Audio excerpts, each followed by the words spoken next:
Good morning, everybody. This is Donald Blomdahl, Hall of Fame veteran, sports cards and collectibles, coming to you with our first episode of Baseball Player Team Biohistory video series. And the first one up this day is Pee Wee Reese Baseball Player Biography. All right, we're going to be highlighting the biography of Pee Wee Reese, Major League Baseball player.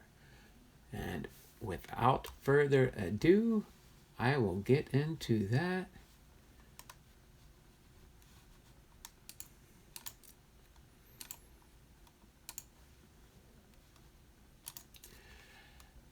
Pee Wee Reese, Howard Peter Henry Pee Wee Reese, born July 23rd, 1918, and he died August 14th, 1999. He was an American professional baseball player. He played in Major League Baseball as a shortstop for the Brooklyn and Los Angeles Dodgers from 1940 to 1958. A 10-time All-Star, Reese contributed to 7 National League championships for the Dodgers and was inducted into the Baseball Hall of Fame in 1984. Reese is also famous for his support of his teammate, Jackie Robinson, the first modern African American player in the major leagues, especially in Robinson's difficult years.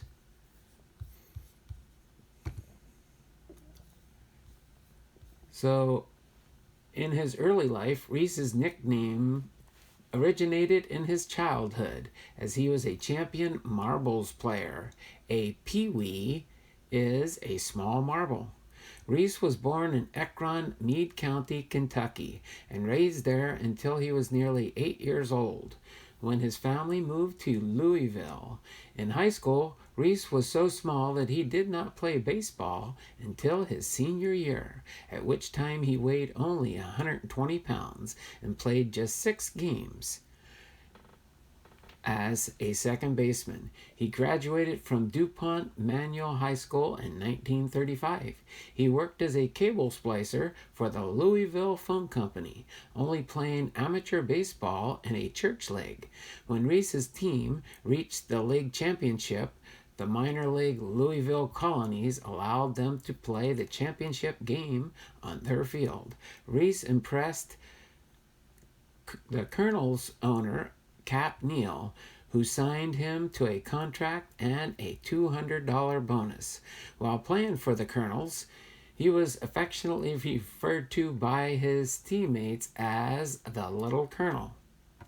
His baseball career started in 1938. Reese was the Colonel's regular shortstop and one of the top prospects in the minors, and so impressed Boston Red Sox farm director Billy Evans that he recommended the Red Sox buy the team.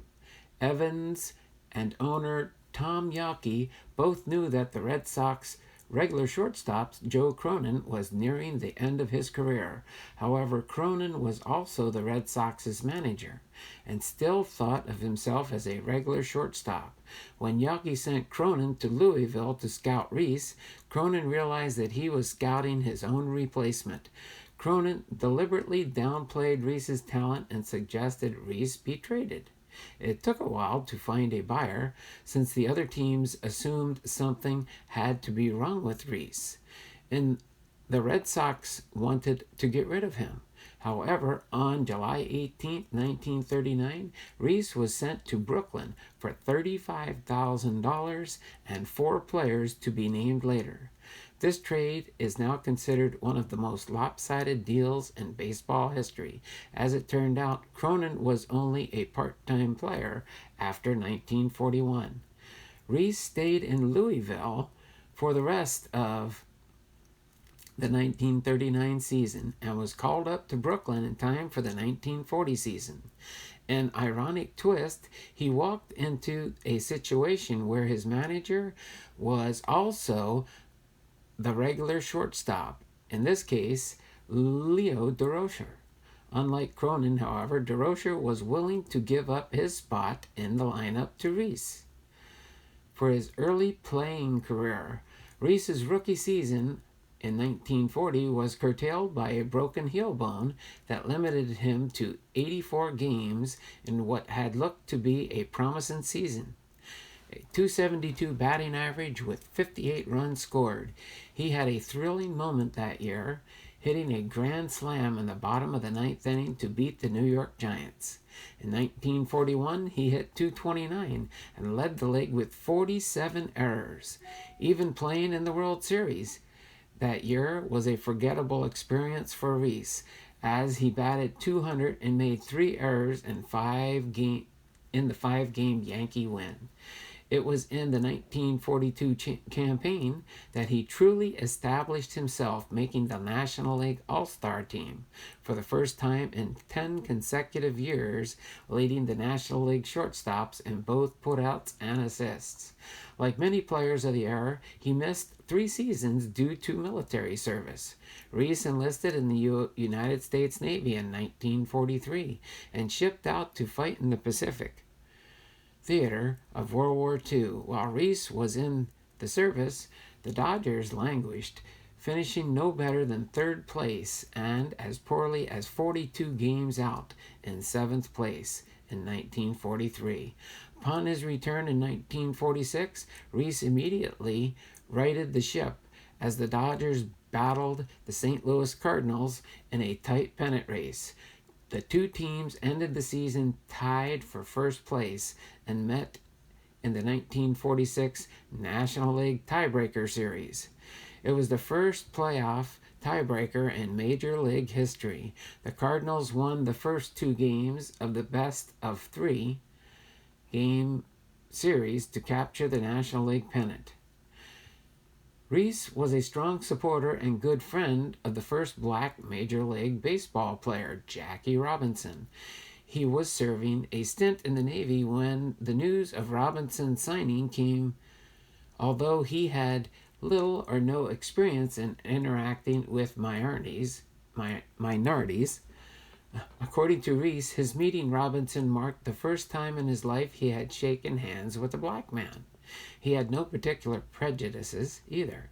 It is reported that his father had made him starkly aware of racial injustice by showing him a tree where a lynching had occurred. The modest Reese, who typically downplayed his pioneering role in helping to ease the breaking of the 60-year-old color line, said that his primary concern with regard to Robinson's arrival was the possibility of Reese losing his shortstop job. Robinson was assigned to play as the team's first baseman, and Reese retained his position. In the spring of 1947, some Dodgers players began circulating a petition when the word spread that Brooklyn intended to bring Jackie Robinson up from their farm team in Montreal. The players assumed that Reese, who grew up in Louisville, Kentucky, would sign. According to sports writer Roger Kahn, who later became close friends with Reese, the petition essentially said, "If you bring up the nigger, trade us. We won't play." However, the popular Reese refused to sign the petition and it died. When a sports writer asked Reese if he was threatened by Robinson taking his position of shortstop, Reese simply responded, "If he can take my job, he's entitled to it." Reese was one of the few welcoming to Robinson, who endured horrible abuse from the crowds and fellow players, including pitchers who threw directly at his head and players who berated him with racial slurs. After spending a day with the Dodgers in 1947, sports writer Jimmy Cannon concluded that Robinson is the loneliest man I have ever seen in sports. When Robinson joined the Dodgers in 1947 and traveled with them during their first road trip, he was heckled by fans in Cincinnati. During pregame infield practices at Crosley Field, and then home of the Cincinnati Reds, Reese and the captain of the team went over to Robinson, engaged him in conversation, and put his arm around his shoulder in a gesture of support that silenced the crowd. According to a 2013 article On ESPN, Brian Cronin argues that the incident actually occurred in 1948 in Boston. The gesture depicted in a bronze sculpture of Reese and Robinson created by sculptor William Behrens, which was placed at MCU Park in Brooklyn and unveiled on November 1st, 2005. In a 2005 article, the New York Times columnist Bob Herbert highlighted Kahn's statement that Reese's gesture to Jackie Robinson is baseball's finest moment. Throughout that difficult year in the major leagues, Reese helped keep Robinson's morale up, and amid the abuse as the 1947 season wore on, there was tacit acceptance of the fact that the Blacks were now playing big league ball and were probably there to stay. Reese became good friends with Robinson and was able to use humor to alleviate some of the tension and make Robinson laugh. Robinson still got pitches thrown at him, but as Reese recounted to Kahn, I told him, you know, Jack, some of these guys are throwing at you because you're black, but others are doing it just because they plain don't like you. His role in nurturing Jackie Robinson aside, in 1947 was a superb year for Reese. As he batted .284 with a league-leading 104 walks, he also had career-best slugging percentage of .426. The report soon led shortstop Reese and second baseman Robinson to become one of the most effective defensive pairs in the sport's history. The friendship between Reese and Robinson is prominent in Roger Kahn's classic 1972 work, The Boys of Summer. When Robinson died in 1972, Reese was one of the pallbearers at his funeral. Later in his career, in 1949, Reese had only his league lead in a significant batting category, topping all National Leaguers with 132 runs scored. The Dodgers won the pennant again that year, but the Yankees continued to dominate in the World Series, winning in 5 games despite Reese's .316 series average and team-leading 5 hits. Reese became the Dodgers' team captain in 1950. In 1951, he had his career high in RBI with 84. In 1952, he led the National League in stolen bases with 30. That year, Reese had his best series, batting .345 with 10 hits, 1 home run, and 4 RBIs. In Game 3, Robinson and Reese pulled off a double steal, both later scoring on a passed ball. In 1953, the Dodgers won the National League pennant with a mark of 105 wins and 49 losses for a .682 winning percentage. Reese was a mainstay for the team with 108 runs scored and a .271 batting average. The Yankees, however, again defeated the Dodgers in the 1953 World Series, 4-2. After the season, the Dodgers offered Reese the position of manager. When Reese declined the promotion, the Dodgers hired Walter Alston, who remained manager for more than 2 decades. In 1954, Reese batted .309, the only season in which he hit over .300.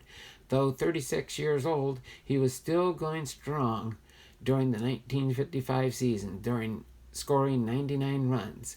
In that year, the Dodgers won their first World Series. Reese had 2 RBIs in Game 2.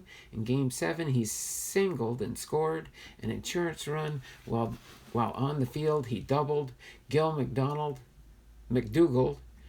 off first base after Sandy Amaras made a sensational catch of a Yogi Berra fly ball in the field and relayed the throw to Reese to help preserve the victory. In 1957, Reese yielded his starting role to another black ball player, Charlie Neal, as the Dodgers moved west in 1958. Reese joined them as a backup infielder, retiring that year after batting .224 in 59 games. He coached for the Dodgers in the 1959 season, earning a second World Series ring. His career Statistics as an overall capsulation: in a 16-year major league career, Reese played 2,166 games, accumulating 2,171 hits, 8,058 at-bats, and a 269 career batting average, along with 126 home runs, 885 runs batted in, and an on-base percentage of .366. He retired with a .962 fielding percentage.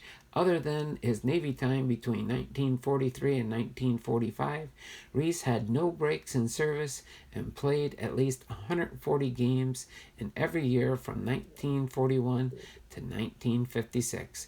Consistently productive, he scored at least 75 runs from 1942 through 1956 and amassed 1,338 lifetime, best of any Dodger. Though he never won a Most Valuable Player award, 8 times he ranked in the top 10 of the Most Valuable Player award balloting. He also was a home run threat during the time when shortstops seldomly hit home runs. Reese amassed 252 stolen bases in a period when steals were not an integral part of the game.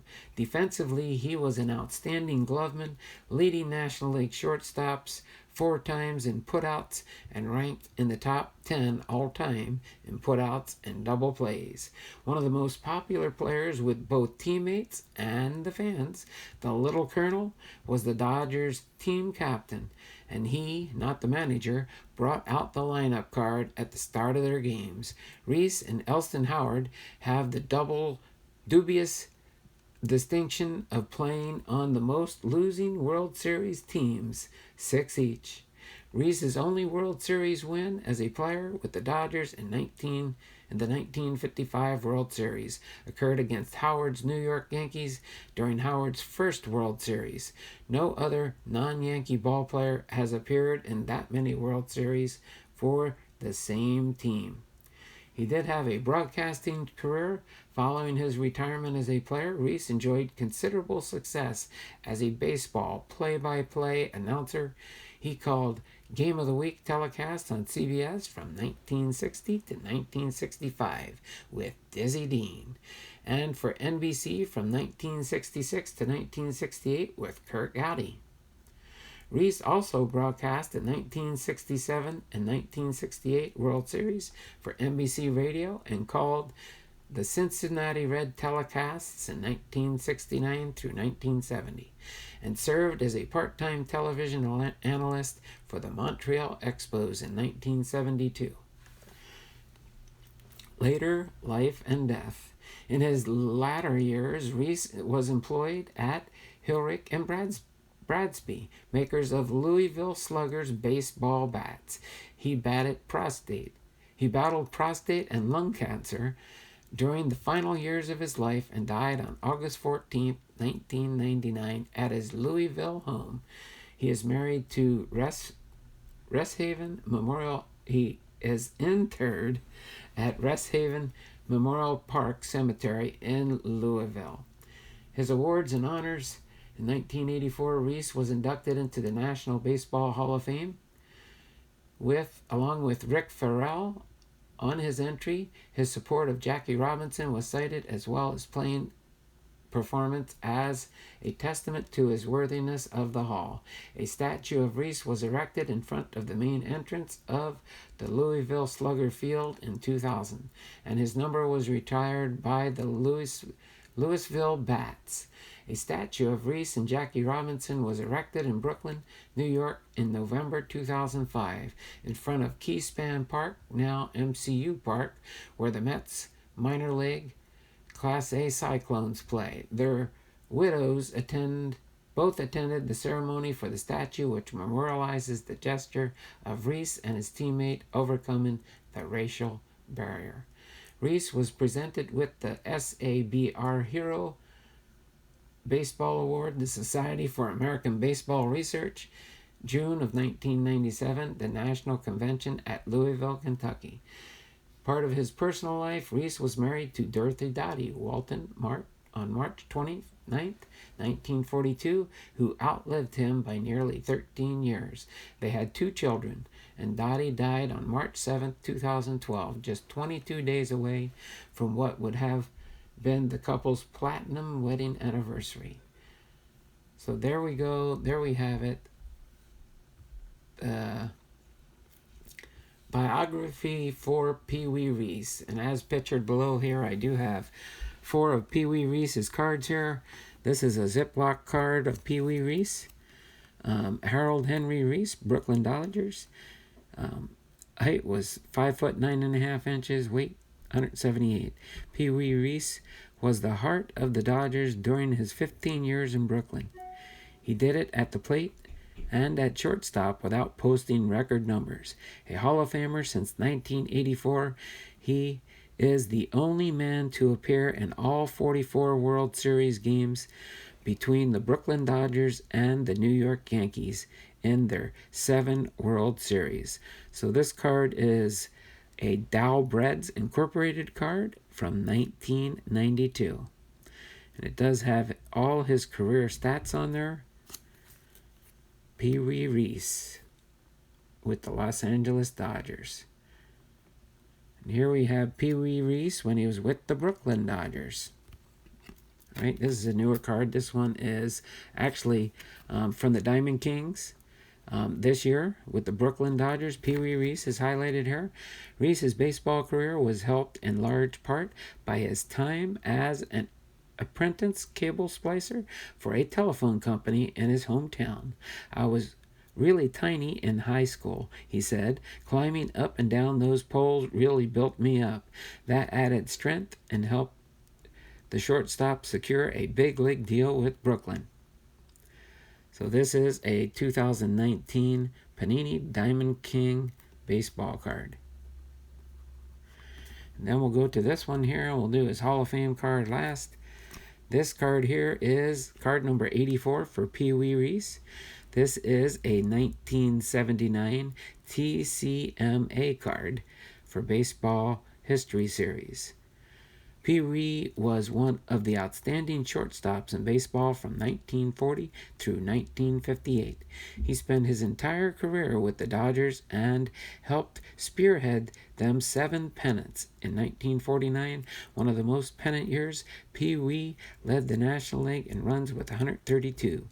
In another pennant season, 1947, he was the National League walk champion with 104, a consistent 270 hitter. His best season with the bat was 1954 when he hit 309 in a World Series competition. Reese's average is 272. He got his nickname from being a marbles champion as a youngster. And again, they list his stats on here for his lifetime batting record. Then we have the 4th card that I have over here. And I only had 4 out here because I only had 4 of Pee Wee Reese's cards. These are the 4 cards I have in my Hall of Fame collection for Pee Wee Reese. This was from 1984. His Cooperstown card, Pee Wee Reese. Sally Lloyd will like this because it's not one of those ghost cards or spooky cards that you don't like to see. But unfortunately, one of those might be in this Friday's Hall of Fame, I think. I don't know if I have the umpire's card or not.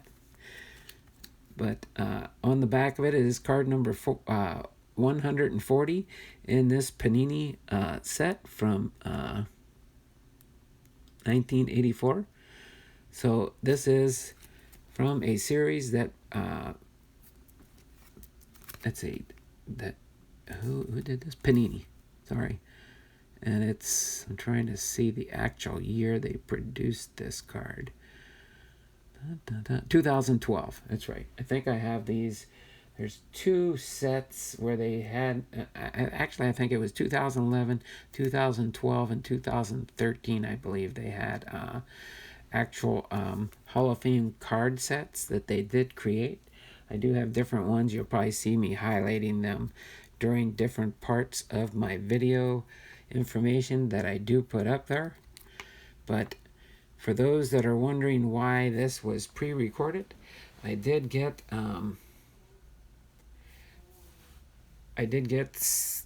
Sorry, let me turn the camera around. No, I don't want to finish. I want to cancel this.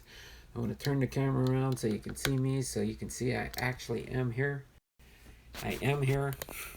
But this was a pleasure for me to start off this video series. Unfortunately, I couldn't do it as a live stream. Sorry about that. I couldn't do it as a live stream. So I had to pre-record it, and it'll load up tomorrow morning. I did have to record this tonight. And it is November 12th. So it will upload in the morning at 10:30 sharp. So yes, I know. Why should I even say that? Because by the time you see it, it's already going to be after 10:30. It'll be closer to 11 o'clock when you do watch the stream. But I just wanted to let you know that I wish I could do it live. I'll have to do changes to my video schedules. I don't know if I'll be able to do lives for now. I'll probably pre-record my content as much as I can when I am not working. Just to let you know and give you a heads up, I did get a job working with Amazon.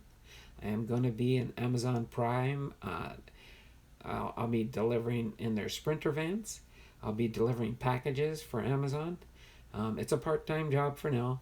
I'm hoping it should only be 2 or 3 days. That's what I requested. They asked me when they hired me if I wanted a full-time job or a part-time job. I told them I just wanted a part-time job. So hopefully if I can, once I get done with training, I have 2 days of training, classroom training, and then 2 days of on-the-job training. And then pretty much after that, I will be delivering packages, I think. I do have a background in doing that since I did work for the post office for a little while. So I'm just kind of taking some time to just let you know what's taking place on my channel. I will not be giving up on my channel. I just have to earn a little bit extra income, at least maybe until next summer when I start drawing my Social Security, or we'll see. If this works as a good part-time job in the interim for Amazon, maybe I'll continue it on into whatever takes place. But I will be continuing with my YouTube channel. I will be live whenever I can go live. So I will try to do that, just so you do know. But other than that, I think that's about it for tonight. I know I will tomorrow night. I will record the content also for my next video in the Topps baseball card history. So I will be highlighting the next baseball card set in that series tomorrow. But I will be recording that up also. But I'll probably do it tomorrow night before I go to work on Thursday. So in case you're wondering where I'm at, that's why I won't be in the live streams for now. But at my earliest convenience, I don't know for sure what my schedule is going to be like Friday or Saturday yet. I do know for sure, that's all I know for now. Because they called me today, they said, can you come in for training tomorrow and Thursday at 8:30 a.m.? And I said, I'll be there. So I'll be there. So please give me a thumbs up for the video. Make sure you do watch it in its entirety so I can get a good view time out of this upload as it goes up. And I do appreciate everybody that does support the channel. And I'm just sorry things couldn't work out to where I could hang on as long as I could. It's just the finances are going down. So I need to increase the finances. And since YouTube, it's going to take me a while before I can do that with YouTube. I do thank Lucky so much. If he hears this shout out, I do appreciate the encouragement and the super chat that you gave me this last week. The $25 super chat. I do appreciate that very much. And I am going to get something to you. And I know you said you were going to try and call me. I don't know if I'll be able to take any calls when I'm in class. Probably not. But maybe on a break, if I missed a call from you, they're lucky, I will call you back, okay? I know you've been wanting to get in touch with me your next day off, so I'll be looking forward to that too. But with that in mind, I think I'm just going to say goodbye for now. This will give me about a 30-minute video, which if it gets watched a few times, I could get a couple hours of watch time added to my watch hours. I will give you a quick update just so you do know where I am. Okay, I do track all my watch hours. And I'll update it tomorrow morning when I do wake up. You can see my watch hours right down there. I'll read it off to you. You can freeze frame and go back there if you want. But as of this morning at 7 a.m., I am up to 1,060 subs, and I do have 2,720 watch hours. So I'm climbing up the channels. I need 1,280 more hours to go. 1,280. So I'll be counting down and get more excited when I get less than 1,000. Over the weekend, I did gain about, let's see, since I didn't stream Sunday, Monday, 46, 56, 74, 84, 86 hours I got over the weekend for not posting up any new videos. But I do appreciate you guys visiting my channel, supporting my channel. If you do have a chance, just as an added favor to me, if you could share this video out, or any of my videos out, if you could share them out on your social media, that way I could maybe get some extra views, that would be just totally awesome. But I am looking forward to just continuing with my channel, even if at the moment it's just putting up recorded content. When I can afford to do it, or when time permits, I might do some evening live streams. I know the only thing there, it'll be hard for the people on the West Coast, because if I did a live stream even at 7 o'clock at night, that puts it 10 o'clock for you. I know that's getting kind of late, but if at any point that things work out to where I don't have to keep working with Amazon, I would do that in a heartbeat. But for now, I'm going to take this. I know they do have some benefits. They do have some paid time off. I'll find out more of that information probably in the training type classes. But I just want to take this time to just share that with you and let you know why I'm making this change to my channel. I really don't like doing it, but I have to for my family. For me and my wife both.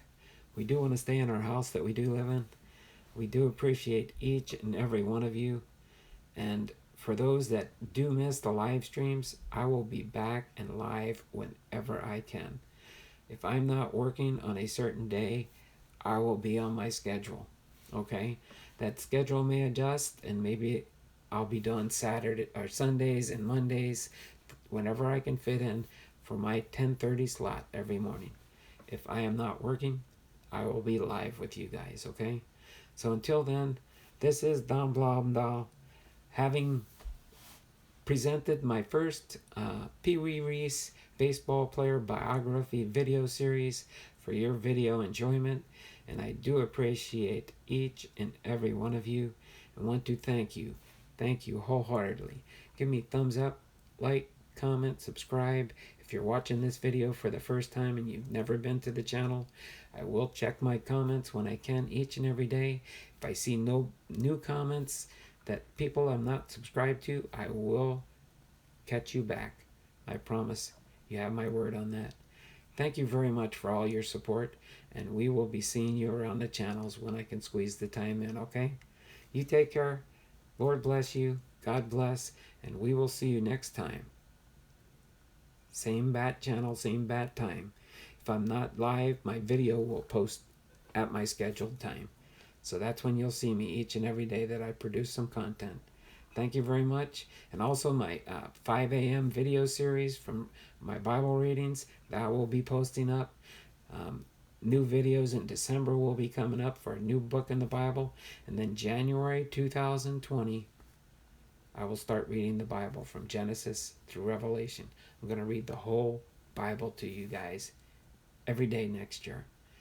And then by the time we finish 2020, I will have read the entire Bible on YouTube. So you guys take care. I do love you all, and I wish I could be live. Oh, I wish I could be live. But we'll see you soon, and I'll be back on my live streams. Take care. Bye for now.